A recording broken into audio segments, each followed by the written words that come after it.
Hello বন্ধুরা, আমি আজকে আপনাদের কাছে নিয়ে আসলাম নতুন একটা গল্প। তো গল্পটি শুরু করার আগে অবশ্যই চ্যানেলটি সাবস্ক্রাইব করুন এবং প্রতিদিন এমন গল্প পেতে কমেন্ট করুন। বিশেষ অনুরোধ, হাতের কাছে টিস্যু নিয়ে বসে পড়ুন যাতে করে বিছানা নষ্ট না হয়। তো শুরু করা যাক আজকের এই গল্পটি। লকডাউনের খেলায় আমার ভাই আমাকে বিয়ের প্রস্তাব দিল।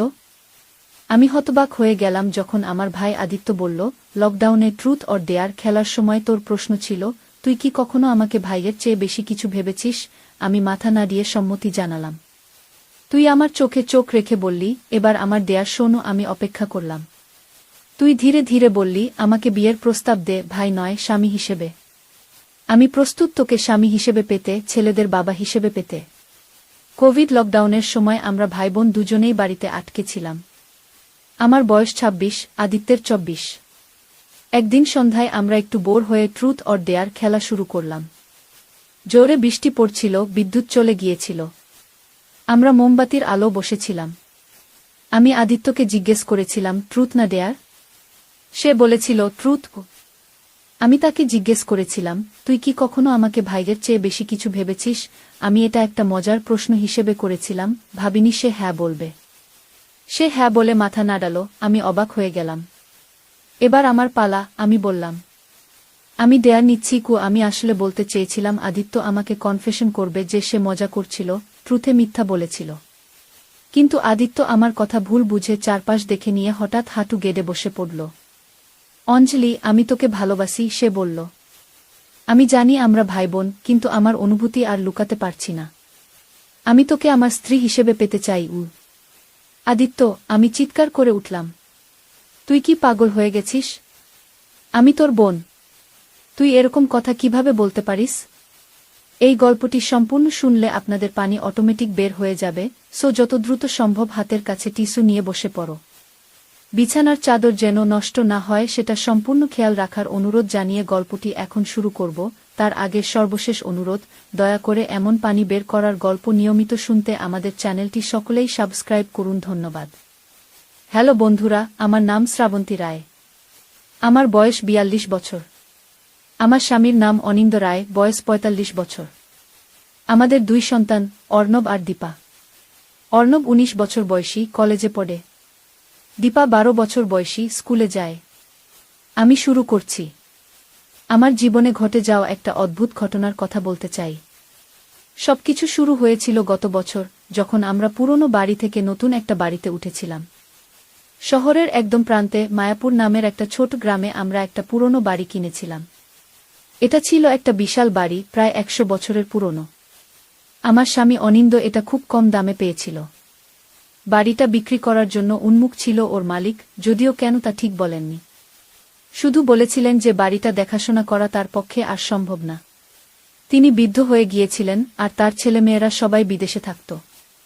যেদিন আমরা প্রথম ওই বাড়িতে গেলাম সেদিনটা আমি কখনো ভুলব না। বাড়িটা বড় ছিল, দোতলা, সাদা রঙের। গেটে ঢুকে একটা বিশাল উঠোন পেরিয়ে একটা পুরনো অথচ সুন্দর সিঁড়ি উঠে গেছে বারান্দা পর্যন্ত। বারান্দা থেকে একটা বড় দরজা, ভেতরে ঢুকলেই একটা বড় হল, আর হল থেকে বিভিন্ন ঘর। আমার স্বামী অনিন্দ রায় একজন সফল ব্যবসায়ী, কিন্তু তিনি সব সময় কাজে ব্যস্ত থাকেন। বাড়ি কেনার সিদ্ধান্তটাও আসলে আমারই ছিল। আমি বাড়িটা দেখে এতটাই মুগ্ধ হয়েছিলাম যে অনিন্দকে একবার দেখাতে নিয়ে এসেছিলাম। তিনি দেখেই পছন্দ করেছিলেন। আমি ধারণাও করিনি যে এত তাড়াতাড়ি উনি রাজি হয়ে যাবেন। আমাদের প্রথম রাতেই কিছু অদ্ভুত ঘটনা ঘটতে শুরু করল।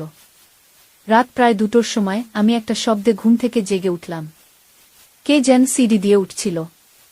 আমি অনিন্দকে জাগাতে গেলাম, কিন্তু তিনি এমন গভীর ঘুমে ছিলেন যে জাগলেন না। আমি ধীরে ধীরে দরজার কাছে গিয়ে কান পাতলাম। শব্দটা একদম পরিষ্কার। কেউ একজন সিঁড়ি দিয়ে উঠছিল। আমার মনে হলো অর্ণব বা দীপা হবে। হয়তো ওরা পানি খেতে নেমেছিল। আমি দরজা খুলে বাইরে তাকালাম। কিন্তু সেখানে কেউ ছিল না। এমনকি কোনো আলোও জ্বলছিল না। আমি অবাক হয়ে আবার দরজা বন্ধ করে ফিরে এলাম। এর পরের দিন সকালে আমি এ ব্যাপারে অনিন্দকে জিজ্ঞেস করলাম, কিন্তু উনি ব্যস্ত ছিলেন। শুধু একটা ঘুমকি বলে ফোনে কথা বলতে থাকলেন। অর্ণব আর দীপাকে জিজ্ঞেস করলাম, তারাও বলল রাতে ওরা কোথাও যায়নি। দ্বিতীয় রাতেও একই ঘটনা। এবার আরও জোরে শব্দ। শুধু সিঁড়ি নয়, এবার মনে হচ্ছিল যেন কেউ হোল ঘরে হাঁটাচলা করছে। আমি আবার অনিন্দকে জাগানোর চেষ্টা করলাম, কিন্তু ব্যর্থ। উনি কিছুতেই জাগছিলেন না। আমি এবার ভয় পেয়ে দরজা খুললাম না, শুধু কান পেতে শুনলাম। শব্দ কিছুক্ষণ শোনার পর আবার সব চুপচাপ হয়ে গেল। তৃতীয় দিন সকালে আমি অনিন্দকে সব খুলে বললাম। আমার কথা শুনে উনি হাসলেন, বললেন, তোমার ভয় পেয়েছ? পুরনো বাড়ি তো, কাঠের দরজা, জানালা, বাতাসে নড়ে, তাই শব্দ হয়। আর তুমি সবে এখানে এসেছ, মন এখনো অভ্যস্ত হয়নি, তাই অচেনা শব্দে তোমার ঘুম ভেঙে যাচ্ছে গি। আমি বললাম, কিন্তু আমি শুনেছি কেউ সিঁড়ি দিয়ে উঠছিল গু। উনি আবার হাসলেন, শ্রাবন্তী, তুমি বড্ড বেশি ভূতের গল্প পড়ো। এসব কিছু না। চলো আজ রাতে দেখব। সেদিন রাতে অনিন্দ আর আমি দুজনেই অপেক্ষা করলাম, কিন্তু কোনো শব্দ হলো না। আমি ভাবলাম, হ্যাঁ, হয়তো আমি সত্যি ভয় পেয়েছিলাম। অনিন্দ বললেন, দেখলে, কিছু না, তোমার মনের ভুল গু। চতুর্থ রাতে অনিন্দ আবার তার কাজে ব্যস্ত ছিলেন। অনেক রাত পর্যন্ত ল্যাপটপে কাজ করে শুতে এলেন। আমি ইতিমধ্যে ঘুমিয়ে পড়েছিলাম। মাঝরাতে হঠাৎ করে আমার ঘুম ভাঙল।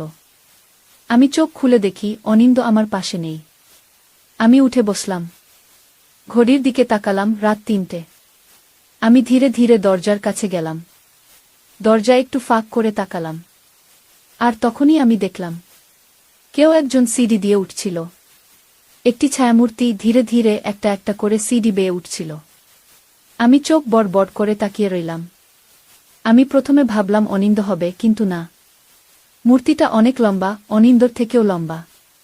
আমার হৃৎপিণ্ড জোরে কাঁপতে লাগল।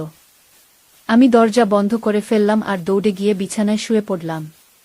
কাঁথা দিয়ে গা থেকে মাথা পর্যন্ত ঢেকে ফেললাম। আমার সারা শরীর কাঁপছিল। কিছুক্ষণ পর আমি শুনলাম হোলঘরে পায়ের শব্দ। কেউ হাঁটছিল ধীরে ধীরে। শব্দটা আমাদের ঘরের দরজার কাছে এসে থামল। আমি মৃত্যুর মতো চুপ করে শুয়ে রইলাম। কয়েক মিনিট, যা আমার কাছে যেন কয়েক ঘন্টা মনে হচ্ছিল, তারপর শব্দটা আবার দূরে চলে গেল। সারা রাত আমি জাগলাম। অনিন্দ ফিরে এলেন প্রায় সকাল 5টার দিকে। আমি তাকে জিজ্ঞেস করলাম, তুমি কোথায় ছিলে এতক্ষণ? উনি বললেন, বনিতা অসুস্থ, হাসপাতালে নিয়ে গিয়েছিলাম গ। বনিতা অনিন্দর সহকর্মী, তার অফিসে কাজ করে। কিন্তু তুমি আমাকে একবারও বললে না, আমাকে জাগালে না কেন? উনি মুখ গোমড়া করে বললেন, তুমি গভীর ঘুমে ছিলে, জাগাতে চাইনি। আর আমি চলে যাবার পর ফোন করতে চেয়েছিলাম, কিন্তু ভুলে গেছি।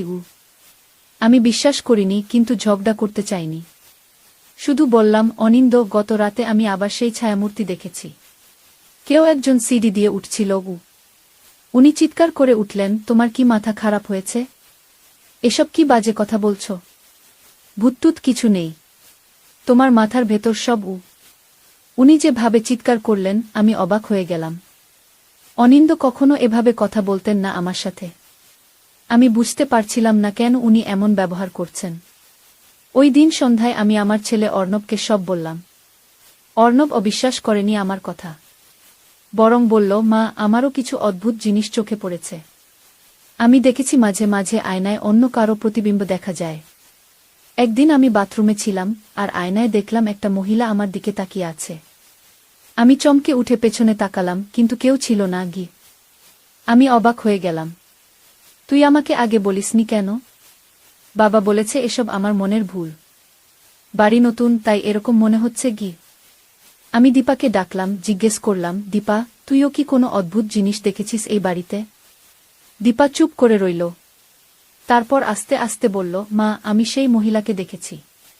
তিনি আমার ঘরে আসেন, আমার মাথায় হাত বুলিয়ে দেন গু। আমার শরীরে কাঁটা দিয়ে উঠল। কি বলছিস তুই?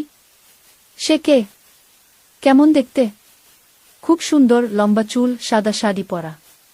তিনি আমাকে ভয় দেখান না, মা। তিনি বলেন, আমার নাম অমিতা গু। আমি দীপাকে জড়িয়ে ধরলাম। তার সারা শরীর ঠান্ডা।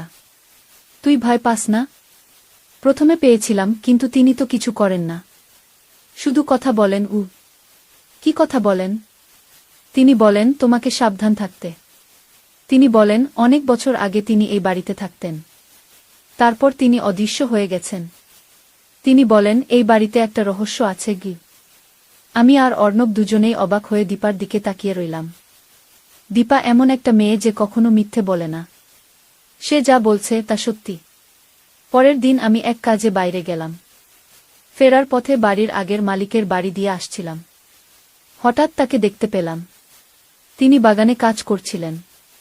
আমি গাড়ি থামালাম, নেমে এলাম। নমস্কার, আমি বললাম। তিনি তাকালেন। আরে আপনি কেমন আছেন? নতুন বাড়িতে উঠে গেছেন তো? হ্যাঁ, গত সপ্তাহেই। বাড়িটা খুব সুন্দর গু। হ্যাঁ, সুন্দর তো বটেই। এত বছর থেকেছি সেখানে গি। আমি ধীরে ধীরে জিজ্ঞেস করলাম, আচ্ছা, বাড়িটা সম্পর্কে কিছু অদ্ভুত ঘটনা কি আপনি কখনো দেখেছেন? তিনি চমকে উঠলেন। কেন? কি হয়েছে? তার মুখের রং পাল্টে গেল। আমি ভাবলাম বলা উচিত কিনা, কিন্তু আমি বেশ সংকটে ছিলাম।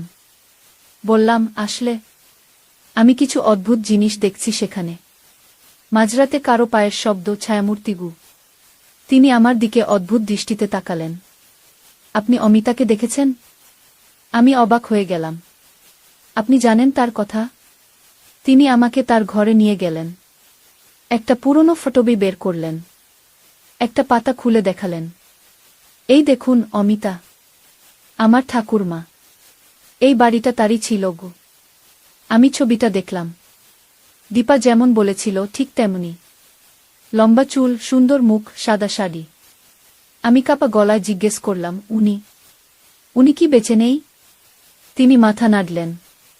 না, অনেক বছর আগে তিনি মারা গেছেন। আমার বাবার জন্মের আগেই। কিভাবে? কেউ জানে না। একদিন সকালে তাকে মৃত অবস্থায় পাওয়া গেল। ডাক্তার বলেছিল হার্ট অ্যাটাক, কিন্তু আমার বাবা বলতেন তাকে হত্যা করা হয়েছিল। আমি চমকে উঠলাম। হত্যা? হ্যাঁ, আমার ঠাকুরদা খুব ধনী ছিলেন। তার অনেক সম্পত্তি ছিল, কিন্তু তার মৃত্যুর পর সব সম্পত্তির মালিকানা অমিতার হাতে চলে যায়। অমিতার এক দেবর ছিল, রঞ্জন। সে চাইতো অমিতাকে বিয়ে করতে, কিন্তু অমিতা রাজি হননি। রঞ্জন খুব রাগী ছিল, সে ধমকি দিয়েছিল অমিতাকে। এক রাতে অমিতা মারা গেলেন, আর পরের দিনই রঞ্জন বাড়ির দখল নিল গো। তাহলে আপনি রঞ্জনের সন্তান? বৃদ্ধ লোকটি আবার মাথা নাড়লেন। না, আমি অমিতার দেবরের ছেলে নই। আমি অমিতার ছেলে গু। আমি হতবাক হয়ে গেলাম। কিন্তু আপনি তো বললেন গু। অমিতার মৃত্যুর পর রঞ্জন বাড়ির দখল নিয়েছিল ঠিকই, কিন্তু অমিতার একটি ছেলে ছিল, সুমন্ত। আমি সেই সুমন্ত। আমার মাথা ঘুরতে শুরু করল। কিন্তু সেটা কেমন করে সম্ভব? তাহলে আপনি গু